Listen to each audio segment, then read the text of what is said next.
ते महाराष्ट्र सरकारसारखं झालं. एक पाय लंगडतोय, दुसरा भलतीकडे चाललाय, तरी दिल्लीची कुबडी घेऊन चालावं लागतंय. सन्माननीय राजसाहेबांना वंदन करून तुमच्या समोर बोलतो. सर्वप्रथम गुढीपाडव्याच्या तुम्हाला मनापासून नववर्षाच्या शुभेच्छा. खरं तर आज दोन ठराविक विषयांसाठी म्हणून मी आज इथे उभा आहे आणि ते दोन्ही विषय गंभीर आहेत. माझी विनंती आहे की मीडियाचे लोक सगळे इथे ऐकतायत, आपण पण सगळे ऐकतोय. खरं एका विषयात मला मीडियाच्या लोकांचं खूप कौतुक करायचं आहे की जेव्हा हिंदी सक्तीचा विषय आला तेव्हा ज्या तळमळीने मराठी वृत्तनिवेदकांनी आणि मराठी चॅनल्सनी हिंदी सक्तीच्या विरोधात जी भूमिका लढवत ठेवली, जी भूमिका मांडली, त्याबद्दल मनापासून अभिनंदन करायला पाहिजे. तशाच पद्धतीचा एक विषय मला आज एक दोन विषय मांडायचे आहेत. लहान मुलांच्या शिक्षणाच्या बाबतीतला एक विषय महाराष्ट्र नवनिर्माण सेनेने काही वर्षापूर्वी केला होता. ते म्हणजे लहान मुलांच्या दप्तराचा ओझं कमी करण्याचा विषय. मला असं वाटतं 2014 किंवा 15 मध्ये 14 मध्येच वाटतं मला या विषयावर मी त्याच्या आधी एक 7, 8, 10 वर्ष भांडत होतो. अगदी वसंत पुरके जेव्हापासून होते शिक्षण मंत्री तेव्हापासून तो विषय मी जेव्हा माननीय राजसाहेबांना सांगितला तेव्हा ते लगेच म्हणले हा उत्तम आहे. आणि अगदी दुसऱ्या का तिसऱ्या दिवशी सकाळी 7 वाजता त्यावेळेला माननीय मुख्यमंत्री देवेंद्र फडणवीसच होते. त्या दिवशी फडणवीस साहेबांकडे सकाळी 7 वाजता मला प्रेझेंटेशन द्यायला लावलं. तो विषय काय नेमकं छोटासा पहिले मी समजावून सांगतो म्हणजे त्याची ग्रॅव्हिटी किंवा त्याचं महत्व तुम्हाला कळेल. दप्तराचं ओझं कमी करण्याचं म्हणून मी खास दप्तर घेऊन आलोय, पण दप्तराच्या आतली पुस्तकं मला दाखवायचे. काय लहान मुलांच्या दप्तराचं ओझं किंवा लहान मुलांचा विषय आला तर शासनाचं फार काही लक्ष नसतं याचं, कारण ती मतदार नाहीत बिचारी. या बाबतीत लहान मुलांच्या दप्तराचा ओझं म्हणजे फक्त पालकांना हलकं वाटावं किंवा मुलांना हलकं वाटावं एवढ्या पुरता विषय मर्यादित नाहीये. सायंटिफिकली सायन्स सांगतं की लहान मुलांच्या अंगावर तुम्ही जास्त मेहनत किंवा जास्त वजन दिलं, खांद्यावर वजन दिलं, तर त्याच्या बौद्धिक क्षमतेची वाढ कमी वेगाने होते. मी नाही, सायन्स सांगतं.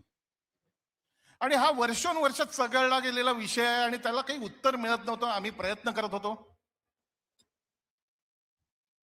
एक साधी गोष्ट तुम्हाला समजून सांगते, असं काय रॉकेट सायन्स नाही, अतिशय सोपा विषय. आणि मला खास करून सगळ्यांनी हा विषय उचलून धरावा आणि मीडिया समोर पण हा विषय मला एकदा दाखवायचाच होता. मी एक उदाहरण म्हणून इयत्ता 5वीची पुस्तकं आणलीत. या 5वीला किंवा अगदी दुसरीपासून 1ली 2रीपासून 8वी पर्यंत 6 ते 7 विषय असतात आणि प्रत्येकाचं एक एक पुस्तक असतं. हे बघा, हे एक मराठीचं, हिंदी, इंग्रजी, गणित, एन्व्हायरमेंटल स्टडीज, ही सगळी बालभारती, ही 6 पुस्तकं ते एवढूसं बाळ आपल्या दप्तरात घेऊन जातात. तेव्हा 6-7 पुस्तकं असतात, खरी 6-7 वया. आता प्रत्येक विषयाची तासिका म्हणजे प्रत्येक विषयाचा पिरियड रोज असतो. तर प्रत्येक दिवशी जून पासून 14 जून पासून शाळा जी सुरू होते ते अगदी एप्रिल मला संपेपर्यंत ही एवढी पुस्तकं ते घेऊन जातो, एवढ्या वया घेऊन जातो. आम्ही असा उपाय त्यांना दिला की ही जी सब्जेक्ट वाईज पुस्तकं आहेत, ती मला एका हाताने पकडायला सुद्धा जड होत आहेत, 5वीची ही जी विषयानुरूप पुस्तकं आहेत ती आम्ही फक्त एक्झाम वाईज केली. म्हणजे काय केलं, युनिट टेस्ट, पहिली चाचणी परीक्षा असते, त्याचा पोर्शन ठरलेला असतो ना, अभ्यासक्रम ठरलेला असतो, शासनाने ठरवलेला असतो. आता आपण पहिल्या चाचणीचं उदाहरण घेऊ. पहिल्या चाचणीत समजा इंग्रजीचे 3 धडे आहेत, मराठीचे 3 आहेत, हिंदीचे 2 आहेत, गणिताचे 4 आहेत. काही फार केलं नाही, ते धडे फाडले एकत्र बाइंडिंग केले आणि त्याचं पहिलं युनिट टेस्टचं फक्त एक पुस्तक बनवलं. त्यामुळे आता जून पासून ते मूल जेव्हा पुस्तक घेऊन जाईल तेव्हा एकच पुस्तक घेऊन जाईल आणि एक वही घेऊन जाईल, ज्याच्यात रकाने पाडून वेगवेगळे विषय त्याच्यात लिही आणि क्षणभरात ते एकंदर दप्तराचं ओझं मुलांचं कमी झालं. मला आनंद वाटतो की ही पुस्तकं मी त्यावेळेला आम्ही सगळ्यांनी माननीय देवेंद्र फडणवीस त्यावेळी शिक्षण मंत्री विनोद तावडेजी होते, त्यांचे आभार मानले, कारण 14 नंतर तरी 3-4 वर्ष लागली. पण मला असं वाटतं 19, 20, 21च्या दरम्यान ही अशी पुस्तकं शासनाने छापली आणि महाराष्ट्रातल्या लहान मुलांच्या दप्तराचं ओझं कमी केलं, ज्याचं संपूर्ण श्रेय महाराष्ट्र नवनिर्माण सेना आणि राजसाहेबांना जातं. थांबा, गोष्ट इथे संपली नाही. हे केवळ क्रेडिट घेण्याचा भाग नाही. त्यानंतर गेल्या 3 वर्षापासून परत ही अशी पुस्तकं बंद केली आणि या वर्षीची मी पुस्तकं दाखवते. पुन्हा वेगवेगळ्या विषयांची वेगवेगळी पुस्तकं छापण्यात आली आणि ही कंपल्सरी केली. आता राजकारणाच्या आसपास आम्ही असतो, त्यामुळे याची चौकशी जेव्हा केली तेव्हा प्रिंटर लॉबीचा दबाव, कारण त्यांना जास्त पुस्तकं छापायला मिळतात, त्यांना जास्त खर्च येऊ शकतो, बजेटमध्ये जास्त पैसे दाखवलेले जातात आणि पुन्हा अशी पुस्तकं आणली. परत पुन्हा एकदा दप्तराचं ओझं जैसे थे. आता हे का झालं असेल ते न कळणं इतकं दूध खुळं नाही. तुम्ही लक्षात घ्या, हा विषय इतका छोटा नाही दप्तराच्या ओझ्याचा. एक खूप मोठे इकॉनॉमिस्ट आहेत, जेम्स हेकमन नावाचे, अमेरिकेचे शिकागोमध्ये, ज्यांना 2000 का 2001 साली, माझं साल चुकेल, त्यांना नोबेल पारितोषिक मिळाले.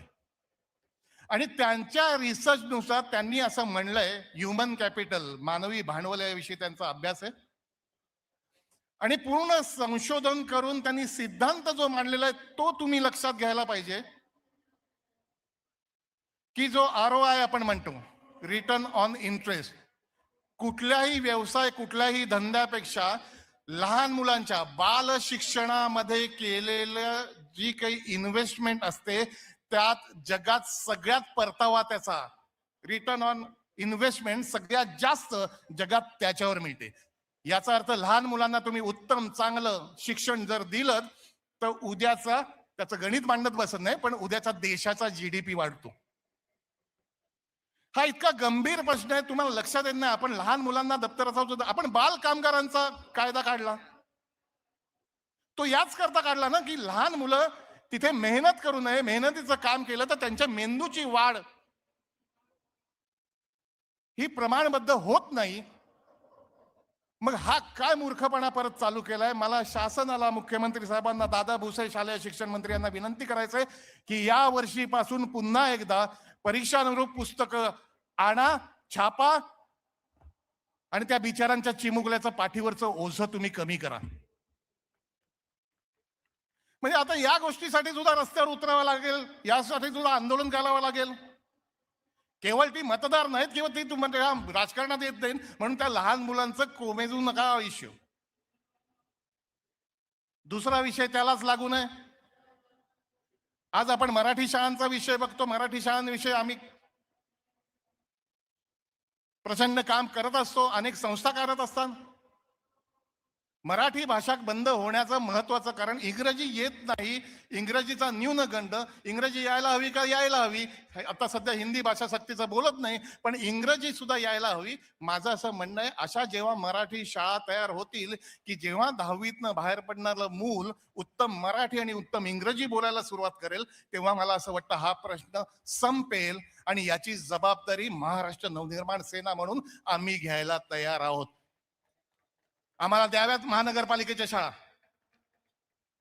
केवळ आम्ही नाही, अनेक तज्ञ लोक याच्यात आपण आणू. आमची मुलं, माझा एक लेख आहे लोकसत्तात, कोणाला हवा असेल तर पाठवेन, की माझी मुलगी इंग्रजी शाळेत शिकते आणि तरीही मला मराठीचा अभिमान आहे. लेख वाचा, तुम्हाला कळेल.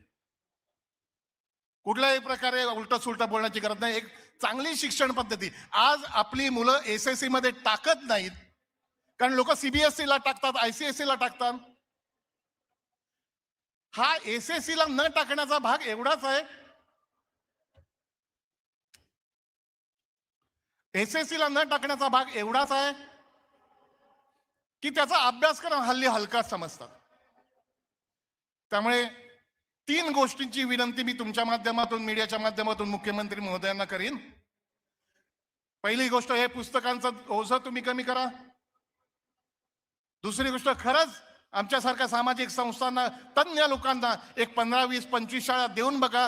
विश्वास ठेवा, 10 वर्षात अशा शाळा करू, त्या शाळेत ऍडमिशन घ्यायला मंत्र्यांना फोन करावे लागतील. आणि तिसरी महत्वाची गोष्ट, आज जेव्हा नॅशनल एज्युकेशन पॉलिसी आलेली आहे, कला, क्रीडा आणि अभ्यास एकत्र करण्याचं मोदीजींनी केलेली आहे, उत्तम आहे. त्या पॉलिसीनुसार ती पॉलिसी आता दुर्दैवाने कोणाला कळत नाही, पण एसएससी, एचएससी याचा अभ्यासक्रम पुढच्या 3 वर्षांपर्यंत एक समिती नेमा, ज्याच्या रोजच्या मीटिंग करा आणि एक नाविन्यपूर्ण नवं शिक्षणाचं नवं बीज असलेला नवीन अभ्यासक्रम तयार करण्याची तजवीज करा. मला असं वाटतं, बाल शिक्षणापासून तर ग्रॅज्युएशन पर्यंत जर शिक्षण बदललं तर या देशात आपल्या लहान मुलांचं काही भवितव्य आहे. धन्यवाद. जय हिंद, जय महाराष्ट्र.